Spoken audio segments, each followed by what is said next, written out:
One of the best detective shows to ever come to Netflix, or anywhere for that matter, Mindhunter, was cancelled unceremoniously despite having a 97% on Rotten Tomatoes. Even over 10 years after Netflix debuted its first original series with House of Cards, the streamer continues to produce fantastic original shows. However, over time, Netflix has come to be known for something else, something not nearly as positive as being a one-stop shop for original movies and TV shows and a large library of classics. Netflix has a bad habit of cancelling TV shows way too soon, sometimes after only one season. It's not that every show needs to be given a chance to see multiple seasons, but all too often, a series is gaining traction, or is critically acclaimed, but without the fan support, and the series is prematurely canned. It's a process that leads to a lot of great, but frustratingly unfinished projects in Netflix's library.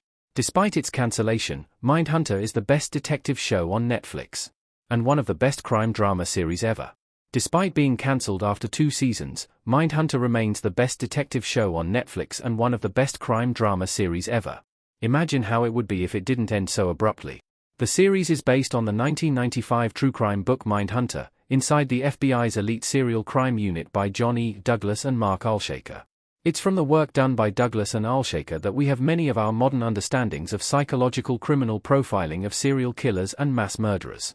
Mindhunter is mostly a factual retelling of the development of the behavioral science unit of the FBI, with Holden Ford, Jonathan Groff, and Bill Tench, Holt McCallany, as Douglas and Alshaker stand-ins. The pair of investigators interviews some of America's most notorious killers, eventually roping in Wendy Carr, Anna Torv, to help them. It's from these conversations that an outline of the mind of a serial killer starts to be outlined.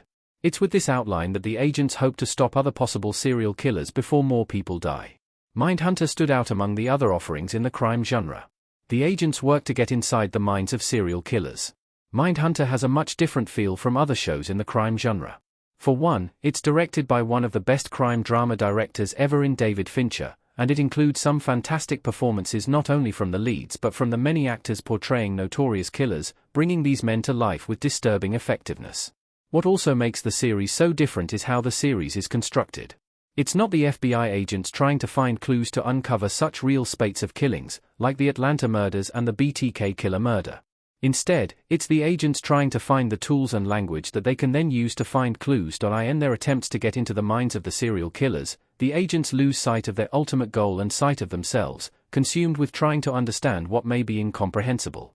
The show becomes a race to see what will happen first, the agents cracking the serial killer code or the serial killers getting away with more crimes. Why Mindhunter was cancelled after 2 seasons. The series was too expensive to produce.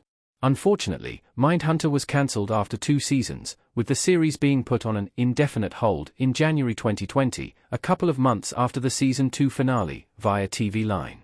The series sat in stasis for years with fans holding out hope that one day it would return, a testament to how beloved it was. Then, in early 2023, David Fincher dropped the hammer, revealing that the show's high budget was ultimately why the series was not renewed. He said in an interview with the French magazine, Premiere Magazine, so, while Fincher can be blamed for the show not coming back, it's clear he would have continued on with the show if Netflix had delivered him the budget he knew it required to keep going. It is a unique show, and perhaps Netflix did not see it as having too much commercial value. It's a slow-moving, cerebral series, and though serial killers are at the center of the story, there's not the same sort of gore and salacious kills that fans of true crime shows may have come to expect. Mindhunter's cancellation remains one of Netflix's most disappointing. It was a decision made entirely based on money. Knowing all this does not make Mindhunter's cancellation any easier to swallow, in fact, it makes it more of a disappointment. David Fincher seems perfectly happy with his relationship with Netflix.